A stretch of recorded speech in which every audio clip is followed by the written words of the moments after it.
Tuesday evening, everybody. Chris McDonald with you on a Tuesday night, May the 6th, 2025. Grateful to have everybody with us tonight. And got a lot to talk about, some serious stuff. And I got to get the Cinco de Porto off. That was yesterday. Not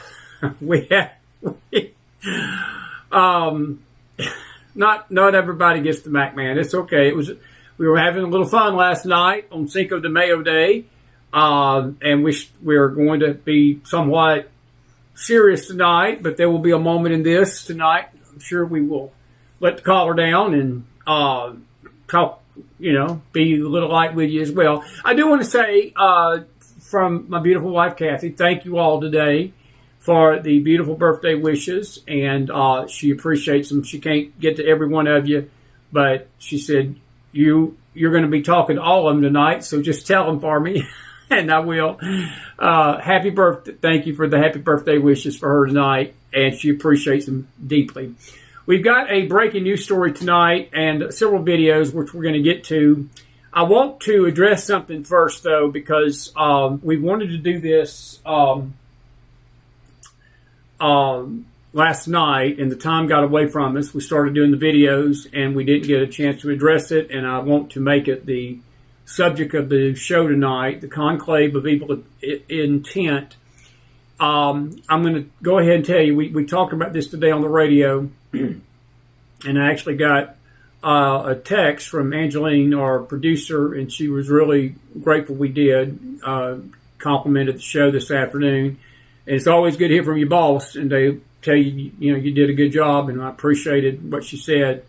And I want to just say that this is going to be a little uncomfortable for some of you tonight, and I don't want it two things I don't want it to come across as. Number one, I'm not judging anybody here, and we love you Catholics. This is not an affront to the Catholics. You know how I stand on the Catholic doctrine and the apostasy of both the Protestant and the Catholic churches. Both are the same in many ways. There's just different levels of it, different flavors of it. I would say the apostasy of the Protestant church is far worse because we're supposed to be the ones that supposedly know it all. But regardless of that, this that I want to share with you tonight is on an article that we posted in our Telegram room. I do want to mention we've got two Telegram rooms tonight. We've got a Mac News and Journal Report page, which is basically the news side of things, but our McFiles Journal channel and network is also a Telegram room, and we need you to subscribe to it and share it and tell people to come to it. We're losing, people come and go, and people. We've got a lot of. I was looking at the list today. We've got a lot of bots. That's probably in that number we got anyway. But please help us subscribe to the network and keep it relevant in Telegram because it's a good page. Both pages have got a lot of good information on them. But this article I'm going to read to you tonight is going to be something that is going to offend a lot of you folks, and it's meant to be. It's meant to be offensive. We're not condoning this article. This article we're not reading because we're telling you that we believe this. In fact, just the opposite. But the reason we're reading it is because it tells you how much projection is going on in Hollywood and how much they are pushing for something that's actually in the news tonight. And it's the conclave to elect a new pope of the Catholic Church. I want to set in order tonight the setting for where I'm going with this, and I'll just give you the details of it. Back in December, there was a movie that came out called Conclave, and I saw the subject matter. It didn't really interest me that much then because as far as what the Catholics were going to do with a pope, that's really what I didn't even know what the word conclave meant, to be frank with you, until about a week ago. That's how much I'm up on the Catholic Church. But I knew that it had to do with the election of a pope because you see the previews, and that's what conclave means. It's the meeting that they come together with and decide this. I found it strange, even back in December, that the movie was rated PG. A PG rating is basically a heads up to parents that kids, it's a movie that's okay for kids, even the young ones, to watch. There are some movies that are PG-13. That rating came on the scene in the mid-'80s because some of these movies were so violent that were being rated PG-13. They just felt like it'd be best if children under 13 but at least have parents accompanying them to the movies. And then, of course, the R rating is for adult language and adult themes and adult content. And it would give a parent a heads up to say, you don't want to take your child to this. you don't want to go to it, to be frank with you. But anyway, that's sort of how the rating system goes. And when I saw it as a PG, I thought, well, it must be a historical, boring documentary about the Catholic Church, but there was big name actors in it. Ralph Fiennes, he played in Schindler's List as Edmund Goth, the brutal German leader that massacred many Jews. He's played in other movies. John Lithgow, Stanley Tucci. There are others in the movie, and some unknown Italian actors that I wouldn't have known anyway. But it was just intriguing, and it was always one of those movies I sort of kept in the back of my head. And when it first came out, the streaming services got a hold of it. I don't actually remember it being in the theaters no more than a week. And they wanted $20 for you to watch it. And I wasn't going to pay $20 to watch something that I had no interest in to begin with. But I just sort of kept it in the back of my mind. And then as the first of the year turned, news started leaking out of the Vatican that Francis, the former Pope, was getting sick, and that by, I think, into January, February, he was hospitalized and stayed in the hospital almost a month, and there was a lot of close calls. We were getting rumors, leaks that he may be dying, and then all of a sudden, he comes home. We were told by the Vatican and the press over there that he's better, and he comes home, and then like 2 weeks after he's home, he just suddenly dies. And it's taken him about 3 weeks now, roughly, with 9 days of mourning. There's been a 9-day mourning period. And there's been a time of the way the burial and all this has taken place. And now, last night, they started the official conclave to select the next pope. We did a show somewhat back, I think it's probably a few weeks ago, and the show we did, we actually went through the six, we did the popes, the candidates, I should say, that they were looking at, and we talked about Sela. Sela is the most conservative of the six, and the names, and I found that intriguing. Again, not knowing how all this works, I found it intriguing that those names got released very quickly and very suddenly after Francis died. I mean, the press had that story almost wired up, teed up, ready to go. And my interest in this movie all of a sudden got greater, and it actually became free to watch last week. And I've known this for a long time. Hollywood's a dark, dark, dark place. There is nothing good that comes out of Hollywood. Nothing. And I found it so intriguing that why would the movie all of a sudden go from $20 to watch it to being free on any of these streaming services a week before the Pope selection starts?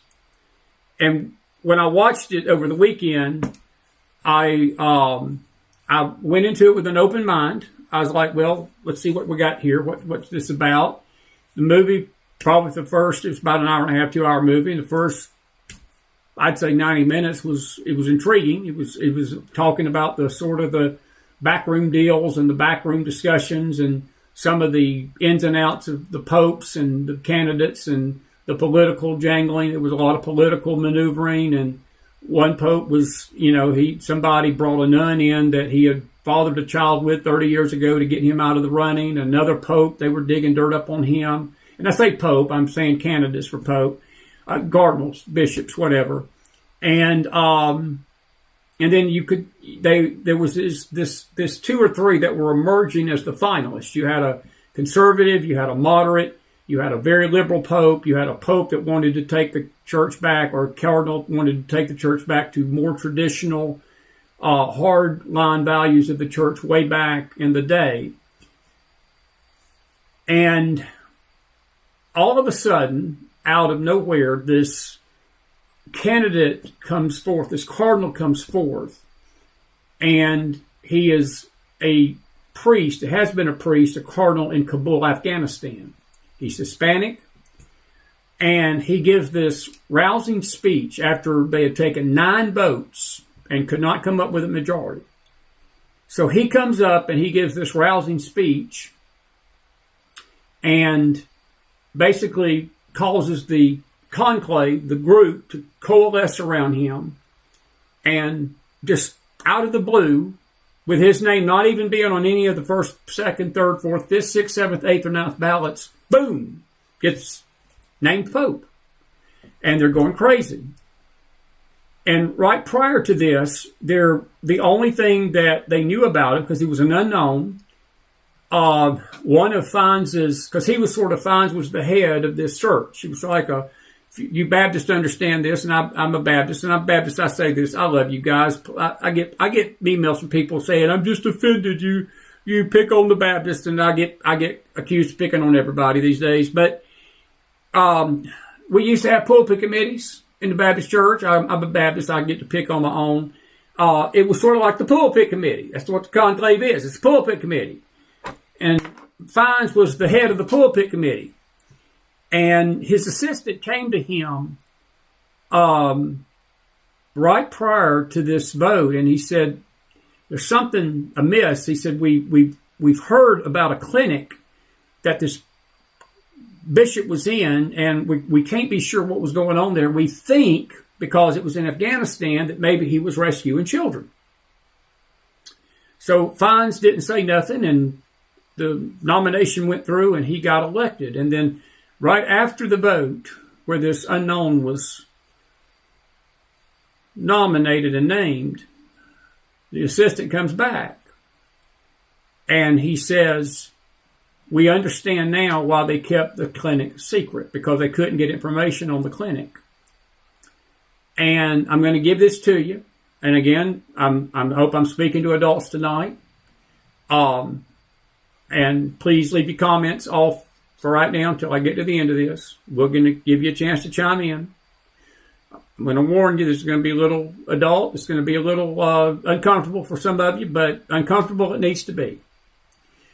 Because this is what the intent of this conclave was. Come to find out, the man was born one way, a man, and they find out later, and after a surgery, that he has female organs. He has ovaries. And this was a intersex, is what they called it. He was both at some point. And instead of him making a decision to be either male or female, he just chose to stay both. Trans. So they effectively put forth a transgender male as the Pope in this movie. And the bishops were going crazy. The world was going crazy. Everybody was applauding, and everything was wonderful. And I felt sick to my stomach at the end of this movie. I did. I said, what have I just watched? And my brother, who, me and him were McDonald boys, and we bounce things off each other. You all would love to hang out with us McDonald's. We just a fun bunch to be around. We have a lot of fun with each other. We play hard, but we love hard. I'll tell you this. We'll mess with each other. We'll get rough in each other's faces, but don't you mess with one of us, because the other brothers will come to the defense of our brother. We brothers to the bone. We just are. But I called him up Saturday night and FaceTimed him, and I said, you're checking on my sister-in-law. And I said, hey man, I said, you will not believe what I just watched. And come to find out, him and Angela had just watched the same movie. Me and Kathy watched it. Him and Angela watched it. I said, you won't believe what I just saw. And his face started getting different colors. And he said, yeah, I do. I can't believe what you just watched, because I just watched the same thing. We started talking about it. And I told Todd Saturday night, I said this today on the program, I'm going to say it tonight because I'm going to talk about it. I'm going to read this article, bits and pieces of this article. You're not going to believe Hollywood's take about this movie. Maybe you will.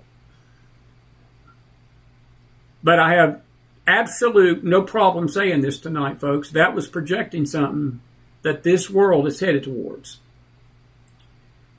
You know, there's already a lot of this going on in the Protestant world. So Catholics, before you get angry with me tonight and think I'm picking on you, please understand I'm not. I'm going to get to you in a minute, but I want to talk to the Protestant world, because the same thing's going on in the Protestants in many ways, because you've gotten all these preachers, these big name preachers, big name entertainers, big name singers, big name quartet people. I won't say, I'll just say this. I know a little bit about the background of Southern gospel music. I'm not an expert in it, but I will tell you a good deal. Many of these Southern gospel singers are funny as a $2 bill, and I'd use another word, but I'm trying to be respectful tonight. Blatant homosexuals, not closet ones, blatantly out there in the open. They don't care. You got preachers behind pulpits tonight that are the same way. No conscience about it. No feeling that it's wrong, telling their congregations it's right. And that's on the Protestant side. Look, the Pope is one of the most visible, and I guess that's the best word to use. I'm not going to say he's the most important, but he's the most visible spiritual leader on the earth. If you've been joining us on our morning Bible studies, we've been talking about this for nearly 3 weeks now. And the common wisdom among Bible teachers and prophecy teachers of the past, present, and even this new crop, a lot of people at least surmise. They don't know for sure, and I don't think anybody will ever know for sure. But common wisdom throughout the years that Bible prophecy has been taught has been this figure that the Bible speaks about called the false prophet will more than likely be a apostate pope. Simply because of his influence on the earth that's described in Revelation 13. And of all the figures out there, when you talk about Christianity, and it's evident every day on the news, when they talk about the church, well, the Catholic Church is who they're referring to, because there are many that wrongly believe that the Catholic Church is the true church. And it's not. They believe that the Pope is the voice of God, and he's not. But that's how the world views it. And all of this just hit me like a brick Saturday night. The rating of the movie. Why would they expose children to this? Why would they allow this movie to get the lowest rating on the scale of concern? Because those ratings are there for a reason. To let parents know your kids either are okay to watch this or they don't need to watch this. And I would no more have wanted my grandsons. I wouldn't even want my grown sons to be watching this crap to what they were projecting. And that was bad enough. And I just happened to go on the internet, and I was just curious, out of morbid curiosity, to see if there was any articles, anything that the world at large seen about this movie, what they had to say about it, because I figured that, perhaps they would, what were they going to see as compared to what I saw? And I want to read this to you. I'm going to go to our Newswire section tonight. I'm going to pull this article up. This is actually out of the Yahoo Entertainment page.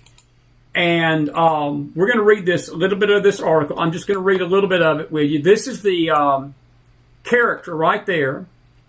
And this tonight is, the title of this article is What the Conclave, this is the Conclave. What does the Conclave talk about? What does the Conclave talk about? And I'm going to read this to you, and I'm going to hit the high points of this because some of it gets very dark. Edward Berger's Conclave is a high-stakes mystery thriller that delves into the inner workings of the Catholic Church during a time of great uncertainty, the election of a new pope. And he goes on in his story right here to talk about fines and the actors who are involved in it. And I'm not going to get into all of that. The story, is so forth. And the film opens with the sudden death of a pope, just like we had last week, setting off a heated race among the College of Cardinals to choose his successor. 4 primary candidates emerge, each representing a different faction within the church: a liberal, a staunch social conservative who was a black man. That was the one they basically brought accusations 30 years earlier against in the movie. You had another cardinal, which was played by John Lithgow, that was a more moderate, balanced approach, but yet very politically savvy and politically ruthless. Basically, he was the one that brought the charges against the black cardinal. And then you had this other gentleman from Italy that was a hardline traditionalist, and he was pushing for a return that he felt was going to be the church's original values. And the real twist was when this Archbishop, Vincent Benitez, played by Carlos Diaz, and I'll start it right here, a last-minute, little-known candidate from Kabul, is elected Pope after a series. I'm going to put my camera up here because I want to talk to you tonight. I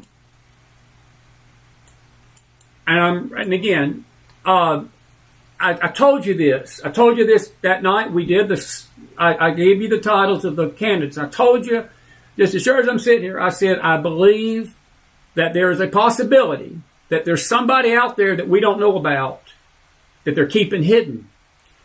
And I was watching this movie this weekend, and this is exactly what was going on in that conclave. This man's name was not mentioned at all outside the realm, but those other names were being leaked out there, that these were the leading candidates and they were the ones getting the most votes until the very end. Until the very end. I want you to listen to what happens here. It says, Benitez's election, however, wasn't the only surprise. It's revealed that he is intersex, which is a biological truth that the church and society at large have long struggled to accept. Now, I'm reading this from a liberal Hollywood article, folks. This is not our affirmation of this article. So please, please, please don't be sending me emails and saying, well, how can you believe such? Let me make it abundantly clear tonight, folks. We do not condone. We're reading this article for a reason, to bring a point to you. This is how the world views what that movie represented. But folks, in many ways, it is mirroring what's going on tonight in that conclave over in the Vatican tonight in Rome. It's mirroring it. It's mirroring our society tonight. It's mirroring what the church is headed for right now. And I want you to follow me here, because this gets darker. This article gets even darker than what I just read to you.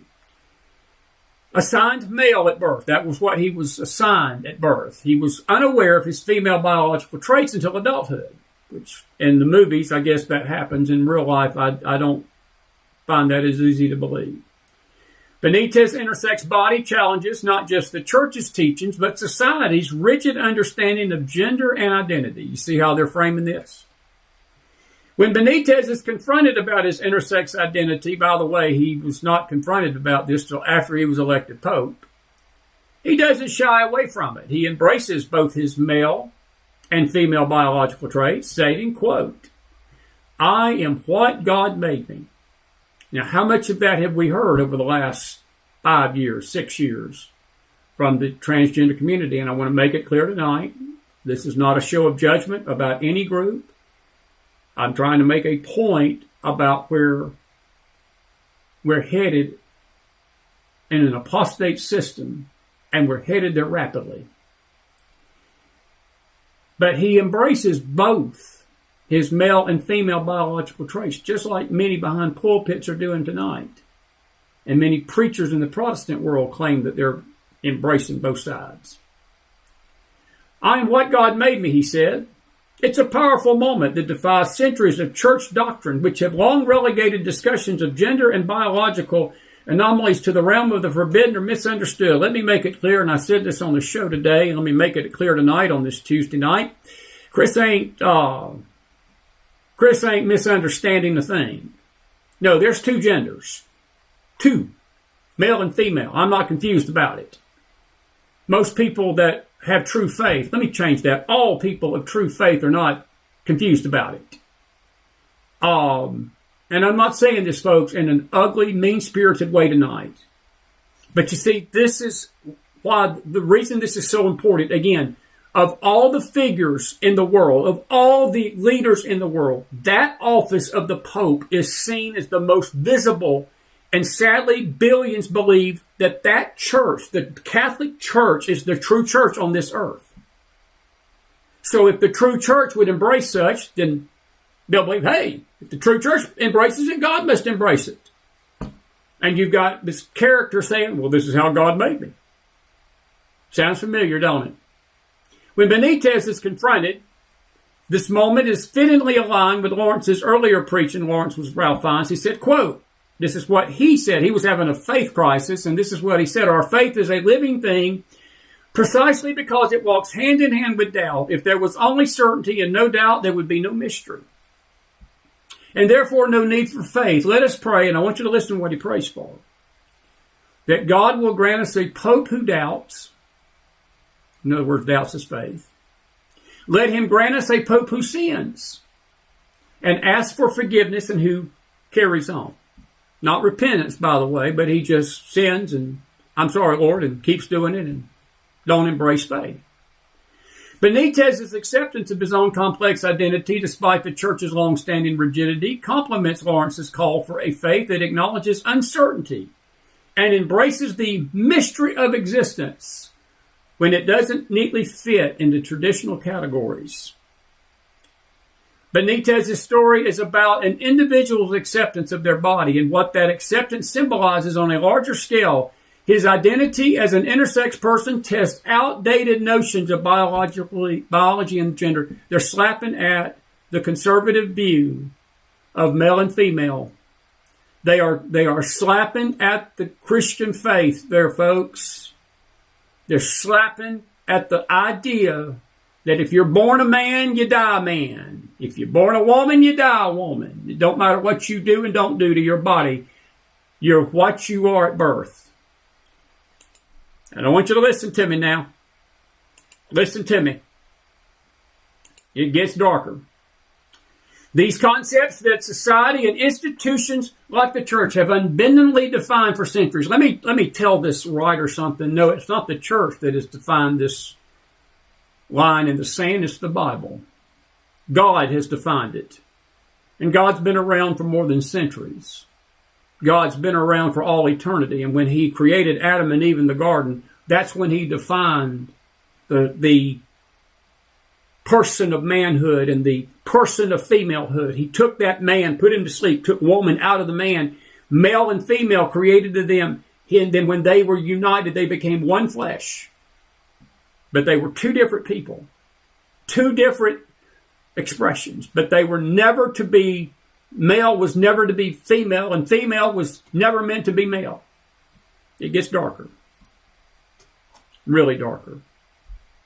This challenge isn't unique, they believe, to intersex people. And let me give you a little heads up. That word intersex is going to be the new word that you're going to hear a lot of in the months and weeks to come, and in the years to come. That's how they're going to hide.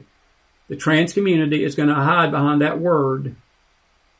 And the reason they did this on this movie, the way they presented him like they did, because they wanted to make it clear to the world that this was some mistake of nature, and God did this. God created him with both, and there's no way that he had a choice in this, which there may be some point, and you can put about 20 or 30 zeros in front of the 1%, 0.3001% of the people of the whole population of the world that even have such a condition. But see, he had chose to embrace both. He had the choice to embrace whether he would be a male or female, and he didn't want to do that. He said, I'll be both. And he hid it until after the fact. Both intersex and trans experiences confront us with, see, they give up the goods right there. They throw the trans in now. They confront us with the limitations of these categories and ask us to expand our understanding of identity. I want to say it again tonight, folks. That's not for the church to define. That's where the Bible defines it, and God's already defined it. I'm going to come on down here because this gets even ridiculous in a way that I was shocked when I read this article they would even go here, but they did. The writer of this article says, if this profound act of self-definition is celebrated, with one of the most tradition-bound institutions in the world, why can't we extend the same respect to trans people? You see, because the church said it's okay to have a trans pope, then that makes it right in the world. For trans individuals, choosing a name is just as meaningful. It's a declaration of who they are and the life they're building. And if we can honor this for a pope, why is it so different to honor it for anyone else? And I want you to listen to what this guy says. This is what they think. And this is how they twist. And this is how the devil brings confusion and brings this stuff to the forefront of society. Listen to what he has to say. I'm going to read these next two paragraphs and then I'm going to talk about it. The idea of challenging conventional boundaries isn't new in the church, according to this view. The virgin birth. He brings the virgin birth of Christ into this. For example, is one of the most radical stories in religious history, according to them. It asks us to believe in a biological anomaly. Folks, let me just give it to you in South Georgia terms. That's nothing but blasphemy. The birth of Christ was not a biological anomaly. Mary's virgin birth was bringing the Savior into this world to save all humanity. It was not some biological anomaly. Something that defines everything we know, according to them, about reproduction. A virgin given birth doesn't make sense according to the laws of biology. But billions of people have accepted this story, not because it aligns with science, but because it offers something greater, an expansion of what can be understood as sacred as divine. See, those spiritual terms in it, as many do, to try to defend this position. It pushes the limits of reason and invites us to imagine the extraordinary. The virgin birth defies biology, yet it is revered because it points to a deeper mystery, one that exists beyond what we can fully comprehend. And yet the same openness, that same willingness to accept the extraordinary is glaringly absent when it comes to trans acceptance. Trans lives also challenge traditional views of biology and identity. Trans people, like the virgin birth, defy what many consider natural. You see how they try to equate the two? But instead of being met with reverence or acceptance, they are often rejected, misunderstood, or forced to fight for basic recognition and respect. If we can revere the virgin birth, which breaks all rules of biology, why can't we extend the same sense of wonder and acceptance to trans people who are simply living their truth, even if it doesn't align with what we have been taught to believe is normal? And who has taught them what's normal? Not God, but the church and the papacy. And people that take the Bible out of the common people's hands, and they don't want people to read the Bible. They tell them what they think the Bible says. They tell them they think what God says, instead of people knowing what God says themselves. I want you to listen to this, folks. It gets a little bit further, and I'm going to read two more paragraphs. I'm going to talk about it. The virgin birth and trans identities both challenge the strict, narrow definitions of gender and biology that have dominated our thinking through the ages. And both at their core ask us to rethink the limits of what is possible, to expand our imaginations and our capacity for understanding. The virgin birth represents more than miraculous birth alone. It's about making room for the unexpected. It's about recognizing that the world is bigger, more complex, and more mysterious than we can understand. Trans acceptance, in its essence, asks us to do the same thing. It is an opportunity for us as a society to make space for identities and experiences that don't fit into the neat categories we've created. He's knocking church theology. He's really taking a slap at Christians. And I want to tell this writer something. Nobody's created these categories but man. But let me tell you something. The only category that matters is what God created. And the only two categories that God created was male and female. But they are no less real or valid. It's about recognizing that human beings come in all forms and is worthy of love, respect, and understanding, which we have no disagreement with that. We don't call for the isolation or the hurt or the harm to come to any transgender person, any homosexual, any lesbian, anybody of that nature. The true Christian loves that individual. They care for them, they pray for them, but they love them enough to tell the truth to them about faith and what God expects. If we've already learned to honor one extraordinary truth, the virgin birth, why can't we extend the same grace to those whose identities don't conform to our expectations? It's blasphemous to liken this to the same.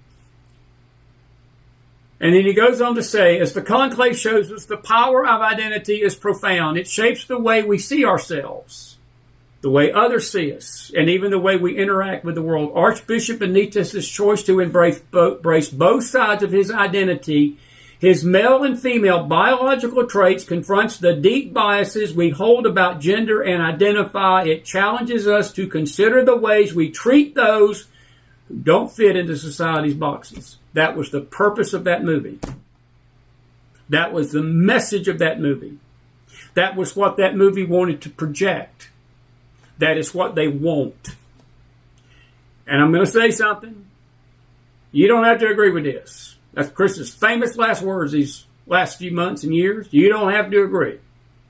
Because these are opinions are mine. But I'm going to tell you this, folks.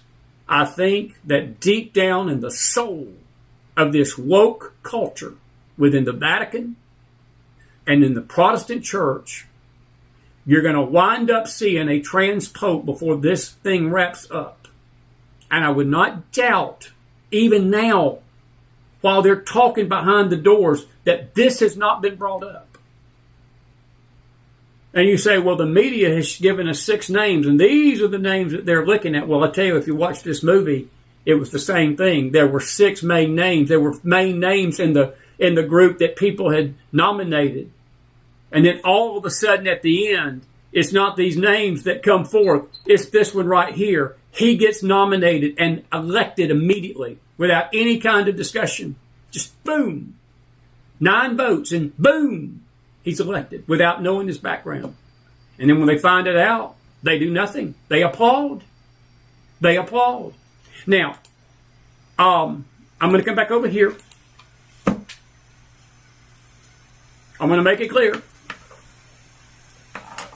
Why do you think they rated that movie PG? Why do you think that was, to Hollywood, not a big deal to let kids watch it? Because, see, billions of kids watch that, probably teenagers, if they care about the Catholic Church. And they say, well, hey, look at here. This is normal. It's not normal, folks. But to equate this with that we have to believe in trans acceptance and we have to believe that God made 16 genders because somehow or another, if we believe in that, then it makes us hypocrites to believe in the virgin birth, which is the same thing. That's nothing but blasphemy. It's rank blasphemy. I want to say it again tonight, folks. It's rank blasphemy. I don't care if it's the Catholic Church, Protestant Church, the Baptist Church, the Methodist Church, the Presbyterian Church, or any other church that's pushing this demonic garbage. It's blasphemy. It's blasphemy. It's blasphemy for Protestants to tell people homosexuality is okay and preachers to get behind pulpits and tell the world that it's okay. But folks, this is like Hollywood projecting this onto society. And the timing, do you think the timing's any coincidence? You see, I'll share this with you. There was a series out back in, when did I watch that show? 2020. It was right at the time of COVID. Some of you may have seen it. It was called Utopia. My brother was talking to me one day on this porch at the house, and Dad was living right before Dad died. And he said, listen, man, you got to watch this series. And I said, what's it called? He said, Utopia. And I said, what's it about? He said, you just watch it and call me after you're done. And I did. It was about a 10-episode series. It was 2 versions. It was a British version and an American version. Interestingly enough, the British version came out in 2012, 10 years before COVID hit. Guess what it was about? It was about a biological virus that had taken over England. And there were forces behind it that wanted to control the government with it and the government to use it to control the people with it. And they were planning to release it to exterminate the population. They were using it to predict population extermination. And it was all sorts of characters in this. And the main Dr. Evil character, again, was this hardcore conservative. They painted the conservatives as evil. They painted the people that was doing this as religious nuts. And the English put this out in 2012, 10 years before COVID, 9 years. They knew it was coming. And then the American version came out in 2020, and it only lasted one season because COVID shut down Hollywood shortly after. They couldn't finish it. They always do this. So I'm thinking tonight as I'm looking at this, and I'm thinking of this, and I'm wondering why in the world would you allow a kid under the age of 10 or under 12 or 13 or 8 or 9, a parent said, well, it's just PG-13. There must not be too much harm in this. Let's see what goes on here. And you bring little Johnny and Susie up there and they watch this and they get exposed to this. It's not by mistake. Not by mistake. It's not by mistake that they put this out in December when word was leaking out of the Vatican that Francis was getting sick then. There was rumors even as late as last year that his health was not the best.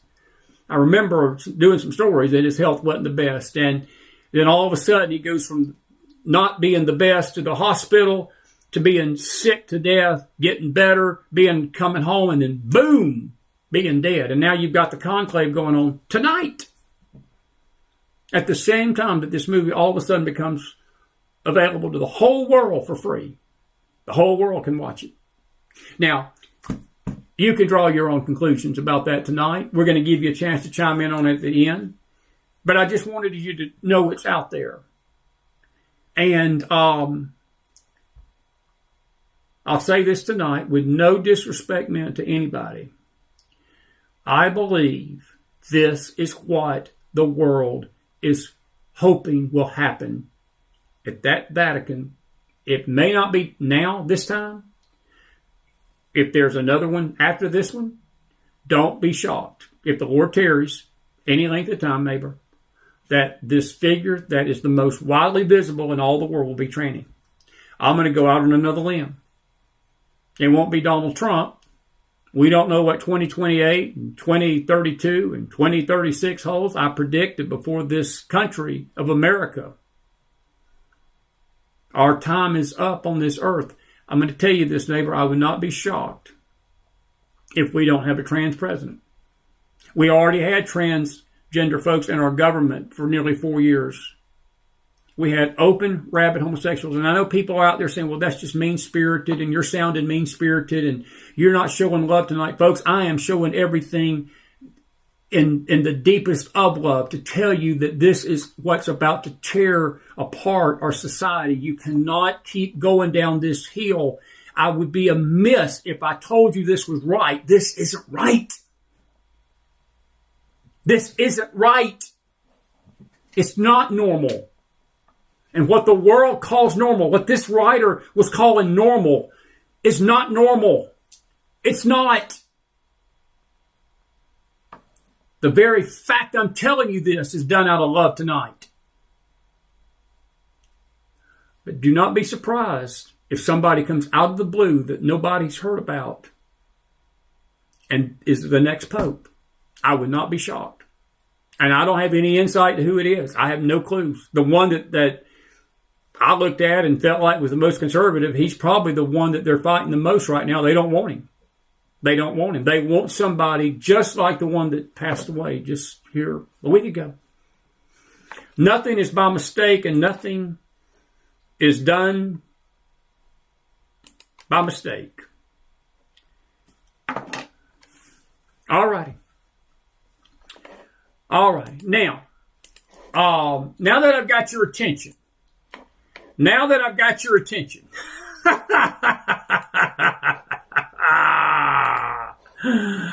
put some fire in that house.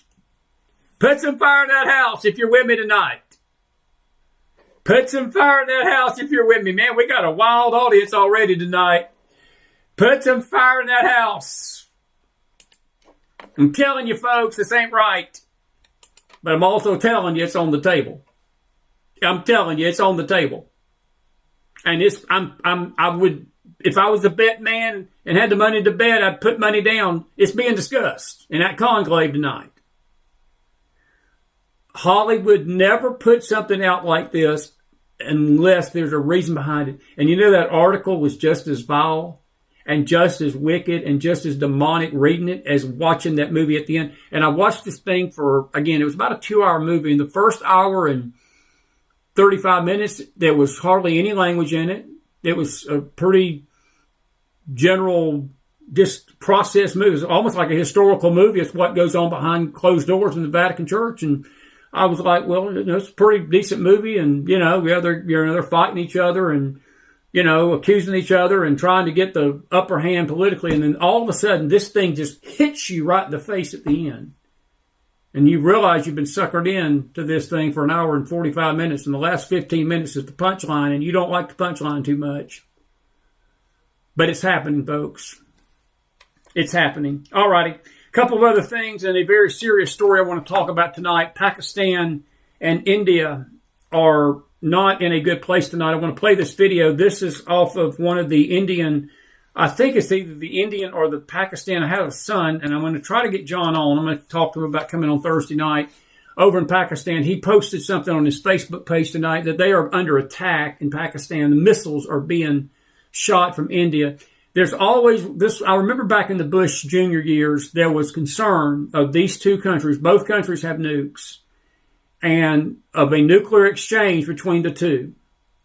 And there's some chilling statements being made tonight by the leaders of India about the situation. There's the terrorists in Kashmir and so forth. But I want you to listen to this, and we're going to take your questions here. We're almost done. India says it has struck 9 targets inside Pakistan and in a disputed region of Kashmir. At least 3 people, including a child, are reported to have died. India's Ministry of Defence says it targeted militants it blames for an attack in Kashmir in which 26 people were killed last month. Indian officials have stressed that no Pakistani military facilities were targeted, but Pakistan has retaliated and has confirmed to Sky News that it has shot down 2 Indian fighter jets. Relations between India and Pakistan have deteriorated rapidly following a deadly assault on tourists in Indian-administered Kashmir last month, with both sides exchanging accusations and bracing for further escalation. There have been reports in the last hour of Indian and Pakistani troops shelling each other at 3 locations along the frontier in Kashmir. India's military has released a statement. It says a little while ago, the Indian armed forces launched Operation Sindoor, hitting terrorist infrastructure in Pakistan and Pakistan-occupied Jammu and Kashmir, from where terrorist attacks against India have been planned and directed. 9 sites have been targeted.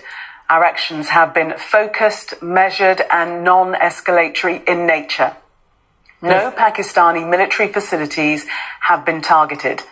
India has demonstrated considerable restraint in selection of targets and method of execution. These steps come in the wake of the barbaric Pahalgam terrorist attack, in which 25 Indians and 1 Nepalese citizen were murdered. We are living up to the commitment that those responsible for this attack will be held accountable. The Prime Minister of Pakistan, Mohammad Shehbaz Sharif, has issued a statement in which he says the deceitful enemy has carried out cowardly attacks at 5 locations in Pakistan. Pakistan has every right to give a full and strong response to this act of war imposed by India, and a full response is being given. Now, that was today. I talked to Vijaya this afternoon, and he did not go into a lot of detail. I'm going to get with John, my missionary son, here tomorrow. But the persecution, Vijaya mentioned to me this afternoon, mentioned to us that the persecution has increased a great deal, even around him. He's actually been shielded from a lot of this over the last, I've known Vijaya since 2019. And he's always told me that most of what's going on in India, persecution-wise, is north of him. But this, all of a sudden, is engulfing a lot of flames. It's inflaming a lot of sectarianism there. These countries are on dangerous, dangerous grounds, folks. And I want you to listen to what the Indian Prime Minister said about this. This is not good. I'll let him speak, and then I've got some thoughts to say about this. But I want you to listen to what he's promised the world. This does have ramifications for us in America tonight. This is why I'm bringing it to you.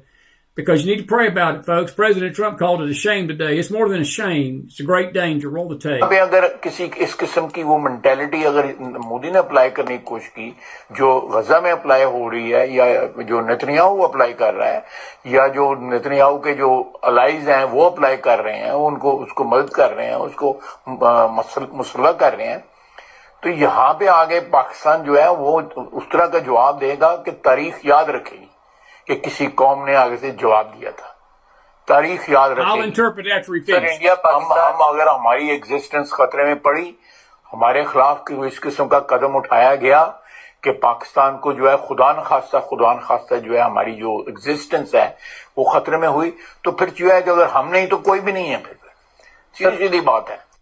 What he's saying there, folks, and I'll read it at the bottom, he's saying if India attacks and Pakistan's existence is threatened, this is the Pakistani minister, no one, he says, will survive. We will not allow any other country to live on this planet. That's what he was saying tonight. Let us remember that Pakistan, like India, has nukes. Folks, this is what the devil is doing in this part of the world to stir up tensions. And we've already got a war raging with Russia and Ukraine. We've got this war. Trump would be blamed for this somehow or another. I can see the Dems going on in front of a mic tomorrow and blaming Trump for this. It's not Trump's fault. These tensions have been going on for a while. But you need to be praying about this. You need to be aware that this is going on because there's some serious ramifications for our country. If there's a nuclear exchange, that does not bode well for anybody. I mentioned this last night about John Fetterman. Jesse Walters picked it up, and I want to play this to you tonight to sort of sum up what we was telling him. Because Fetterman is supporting Israel, he's being betrayed and cut into pieces by this godless, demonic Democrat Party. And I want you to watch this video, and we're going to play one or two more. We got a lot to talk about Thursday night, so be back with me Thursday night. Tomorrow night's Faith Night. But I wanted to get this conclave out there for discussion tonight. I'm going to take your comments on it in a minute. But I want you to watch this about John Fetterman because this, too, is a developing story. Roll the tape. Democrats learn nothing. They're just getting dirtier. Look at what they're doing to Fetterman. New York Magazine dropped a bomb, saying his staff thinks he's mentally unfit and can't do the job. They say he's erratic and impossible to work for. That's funny. We think Fetterman's been making more sense than ever. It's no secret Democrats didn't like when he went to Mar-a-Lago, and apparently he was considering voting for Hegseth. Oh my God, that was the last straw. Now they're leaking that Fetterman's catatonic, can barely string two sentences together, walks around his office in tight loops, and engages in risky behavior like FaceTimes texts and reads news articles while driving. Well, I think we're all guilty of that. They're also reporting that his staff took away his social media passwords and were engaged in secret conversations with his doctor behind his back. Fetterman denies all of this and says they're quoting disgruntled staffers. Kind of sounds like they're trying to 25th Amendment him. They are. The only Democrat who speaks his mind. The only one with a shred of independence. What does it say about the Democratic Party that they can't tolerate a single senator not towing the party line? Well, I tell you what it tells, and what Jesse don't talk about, we did last night. I read you the article, and we've got it on our Telegram room. The reason they're doing this, including his wife, she's been out there trashing him to pieces in public. Isn't that a lovely bunch? Just a lovely lady to do that to your husband.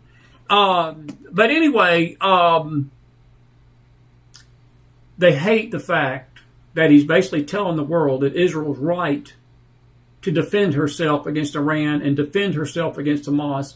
And by the way, we'll talk about this more with James Akers Thursday night. The Houthis today, they said no mas. No mas. Hamas, no mas. They said no mas. No more. Trump has been bombing the hell out of them. Pete Hegseth has been bombing the blank out of them. Got to play something by Pete Hegseth. Language warning here at the end. But I think Pete Hegseth said it best, and I just want to piggyback on what he says. Roll the tape. No more pronouns. No more climate change obsession. No more emergency vaccine mandates. No more dudes in dresses. We're done with that shit.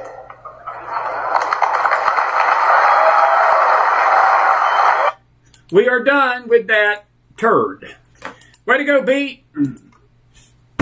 He's going to need every able fighting body men, folks. The country our nation tonight sits in danger. Listen, these things over in India and Pakistan are dangerous. This is a dangerous, dangerous situation. It can escalate. We do not want them exchanging nukes.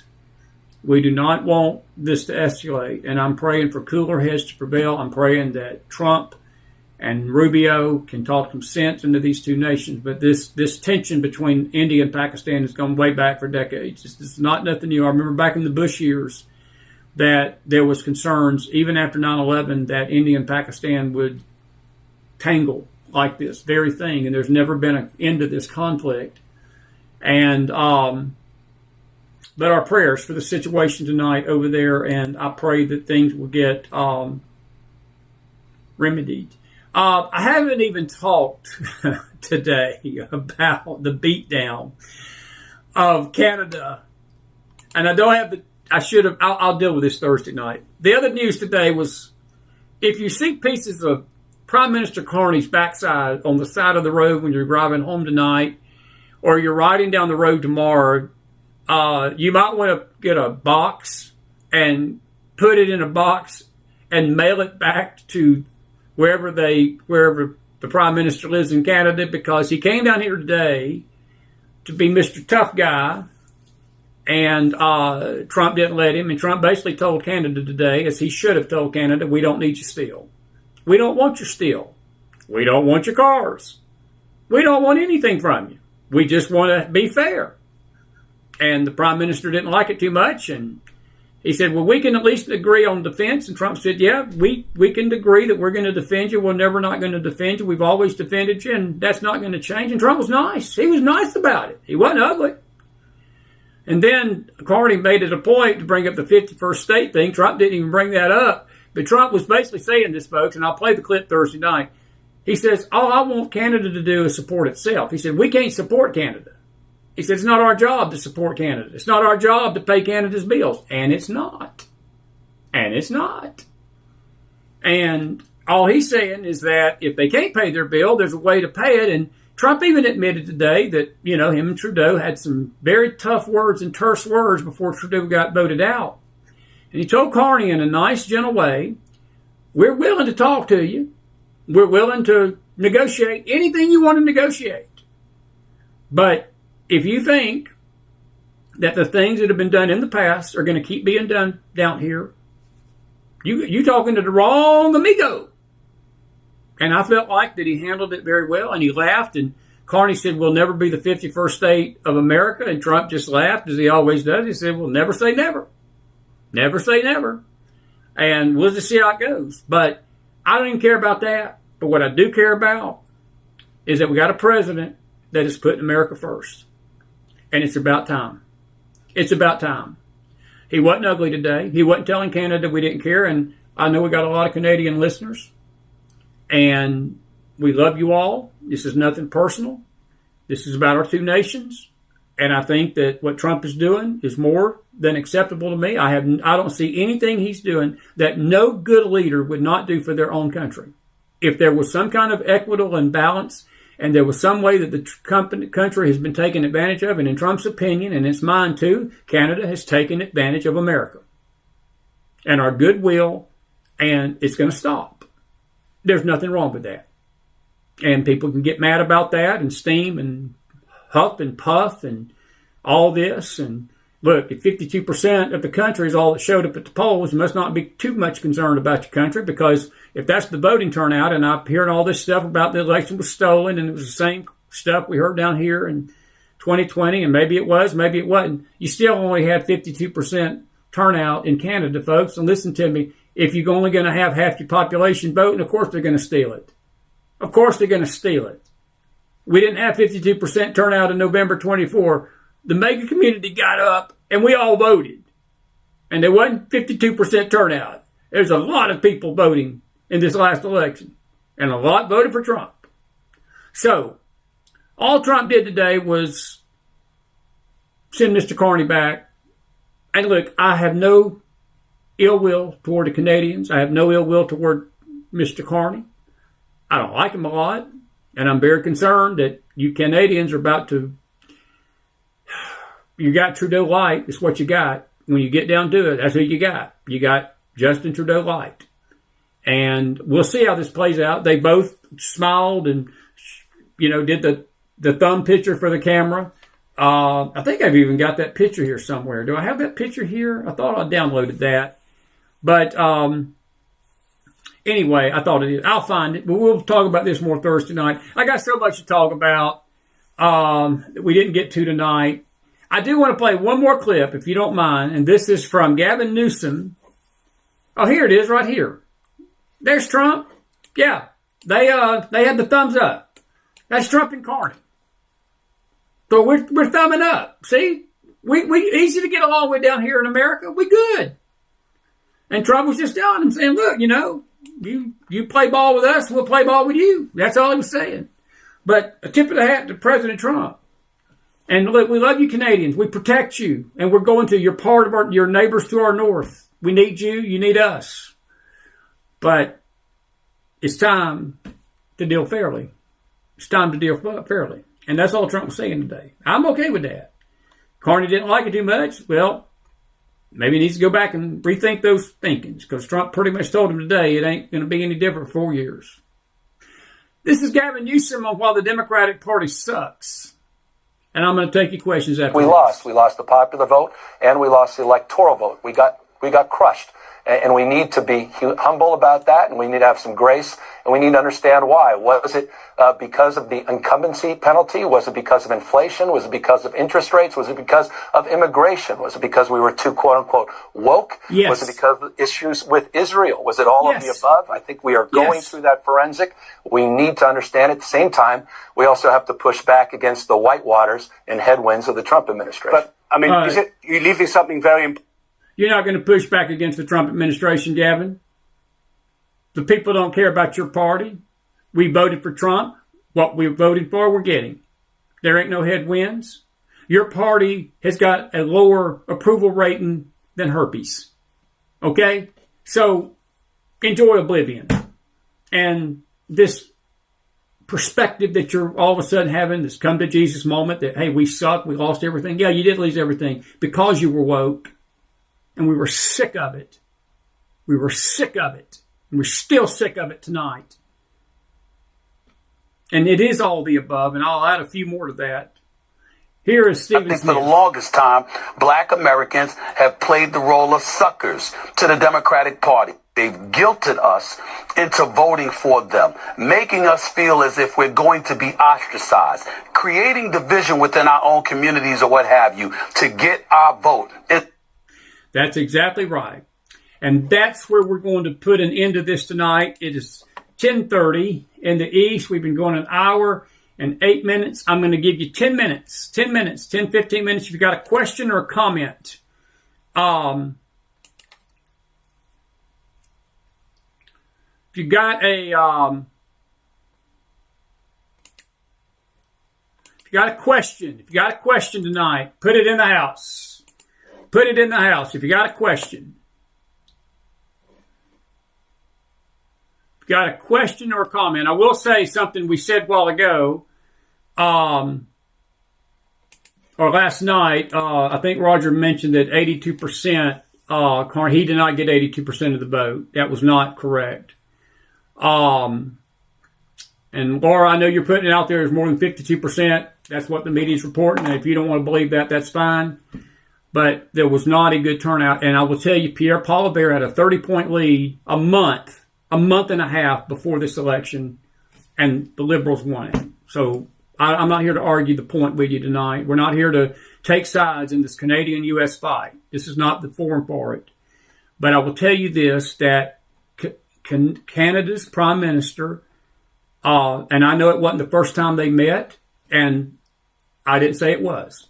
But what I am saying is that Trump laid the law down today, as he should have. And I'm all for it, because there has been some things that has been not right with this relationship for a long time, and it's time that it stopped. And that's all Trump was saying today. So I don't care if it's the 10th time, 15th time, 2nd time, 5th time, or 6th time they met.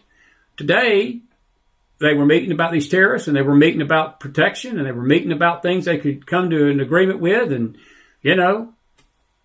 I don't think Trump, honestly, deep down in his heart, cares one bit or less about Canadian being the 51st state. But I think he does care about, and he said it today, and I'll play the clip. I got the clip Thursday night. He just wants Canada to take care of their business, which I know they will. And he said, as long as these tariffs are on a fair, and he said, we don't need your cars, we don't need your steel, we don't need your stuff, we don't want your stuff, we want to build stuff for ourselves. And he said, these tariffs, that's why and this is the killer. The media asked him the question, they said, well, President Trump, are you going to remove the tariffs on Canada while this deal is being made? And Trump said, nope, we sure ain't. So that's the way it is. I mean, and again, people can disagree with that. And again, folks, this is not personal. It's not personal. People take it personal. It's not personal.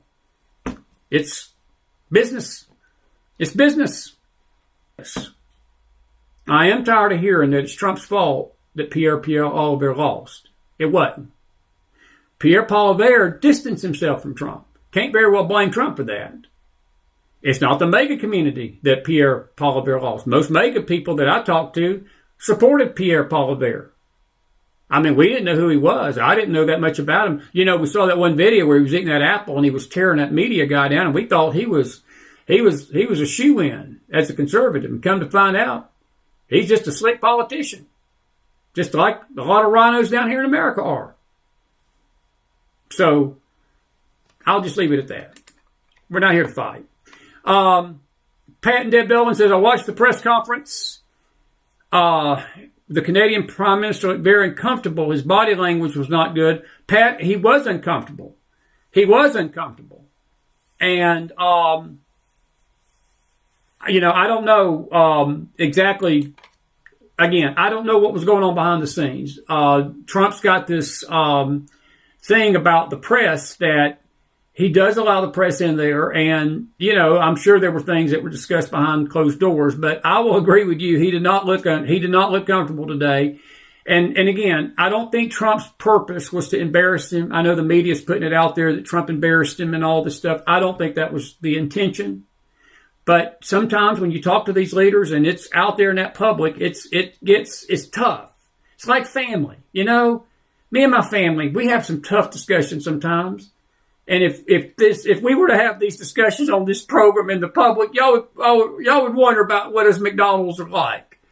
But we get things settled behind closed doors, and when we come out, we got each other's back. And that's how it should be. So, I don't think it was intentional. I think but Carney had to face some tough things today because Trump was trying to tell him, this is how we feel down here about these tariffs, and this is what we feel about the future of relations with our two countries. Trump didn't say anything that no good leader would not have said. I would have said it. I would have told Canada the same thing. There's nothing I heard today that was out of bounds what Trump said to him. And I mean, Carney was the one that brought up the 51st state thing. He said, well, I'll have you know that we're not for sale. Well, I don't think Trump even asked him if they were for sale. What Trump was telling him, he says, we just want you to support yourself. We're giving you $200 billion a year. I mean, I think we have a right to sort of know where that money's going to. So, I mean, it's fine with me. I'm not drawing lines with anybody in the chat tonight or anybody. I'm just telling you that there was a come to Jesus meeting today with the Canadian Prime Minister.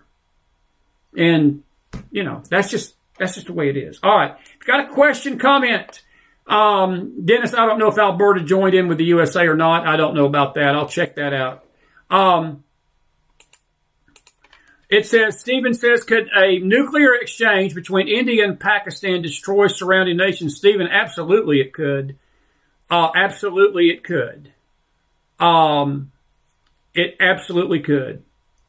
And I'm telling you, it's a dangerous situation. Carol, your question, what are they fighting over? It's not just land. Some of it is land.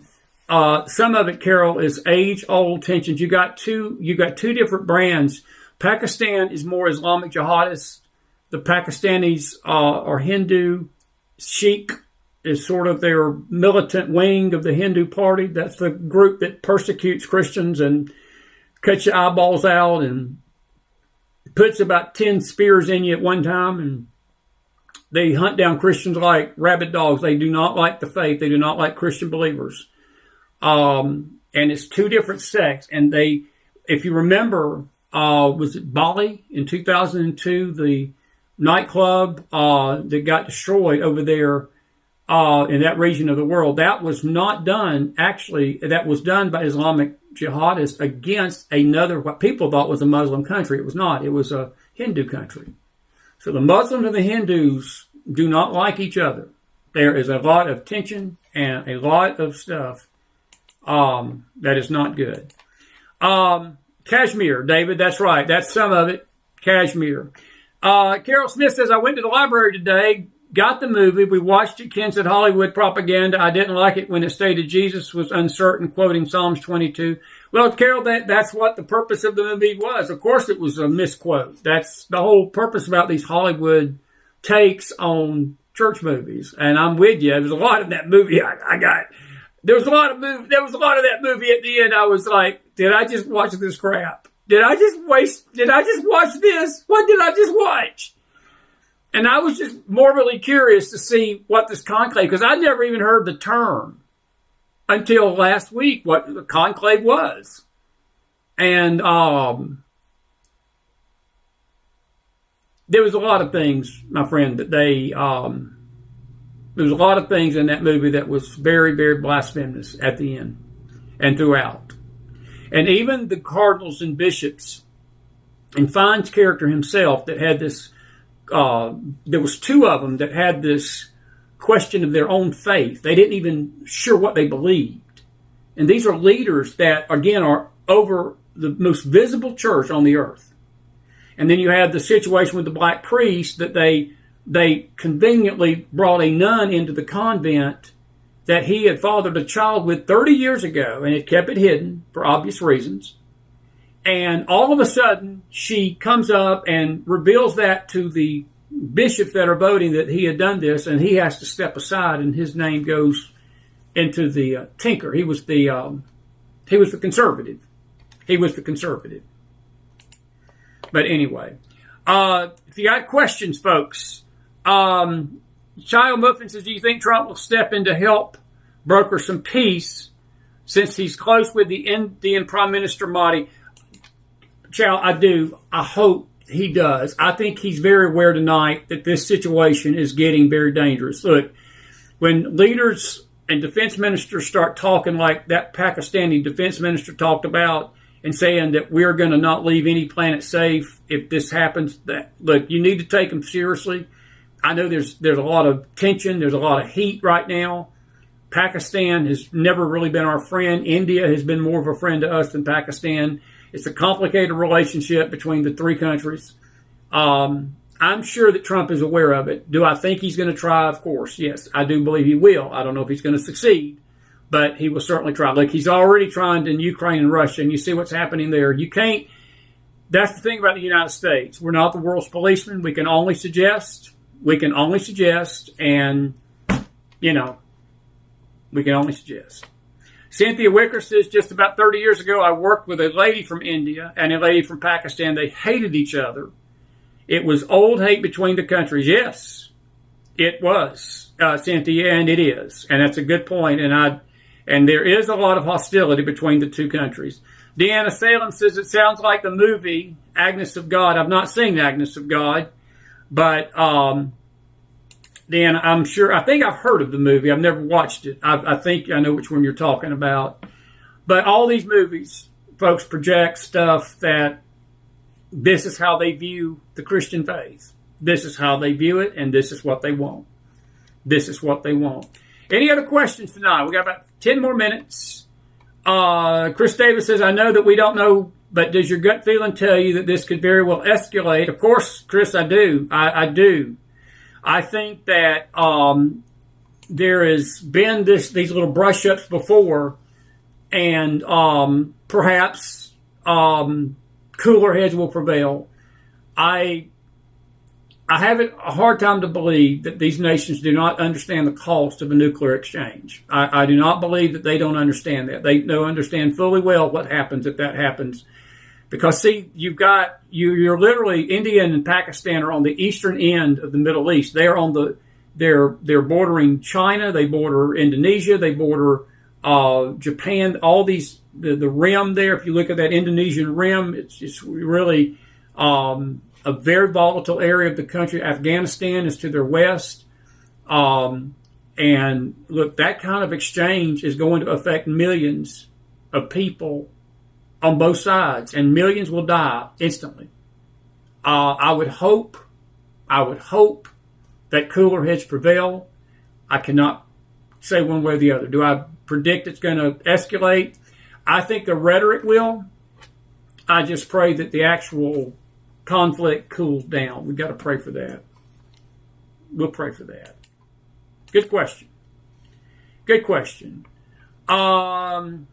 Anyway, Carol Smith, I noticed Trump pointed out all the companies investing in America. They are investing in America. They are.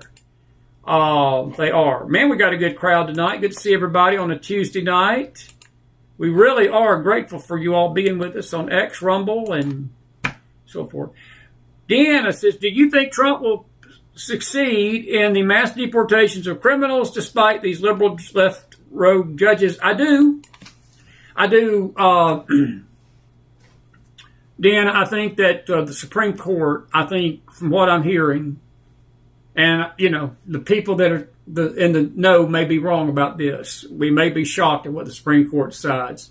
I do not see how they, in good conscience, can look at what's going on and not realize that these judges are not elected. They cannot dictate the executive branch's policy. They cannot tell the executive branch, you can't do this, when we've elected the executive branch to do exactly what they're doing. And not only that, but a lot of these orders are out of this idea that this whole argument hangs on one thing. And this is the question, and this is the argument that is going back and forth like a ping pong ball, just like America and Canada right now, is do they have a right as illegals under our Constitution? Do they have access to the constitutional protections that a normal citizen has? The left screams to the top of their lungs, yes, they do. We conservatives say, no, they don't.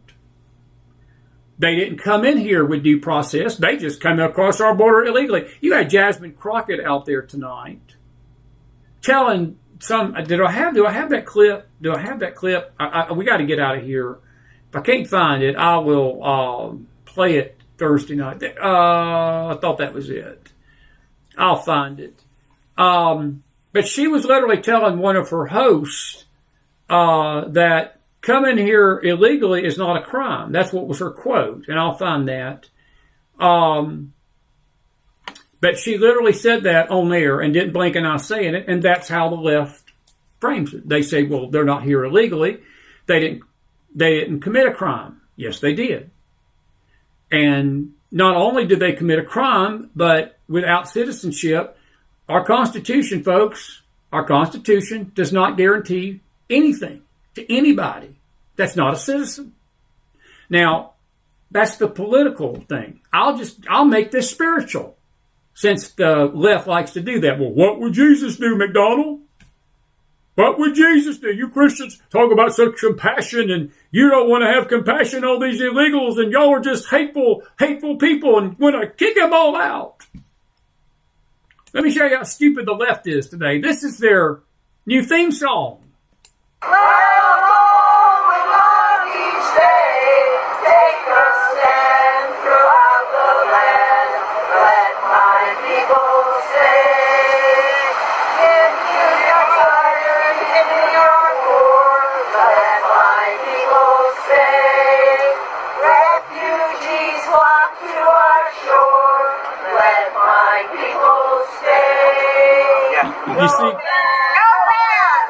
You see, that's an old Negro spiritual of let my people go.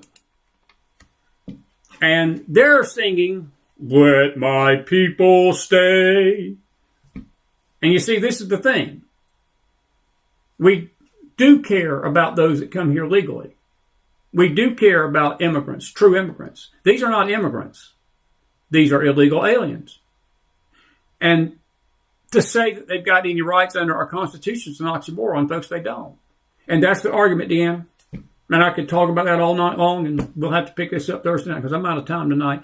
Listen, I love you all. I'm grateful you've been with me tonight on this Tuesday night. Man, we've had a record crowd, close to 400 people live. That's a good way to get a Tuesday night finished.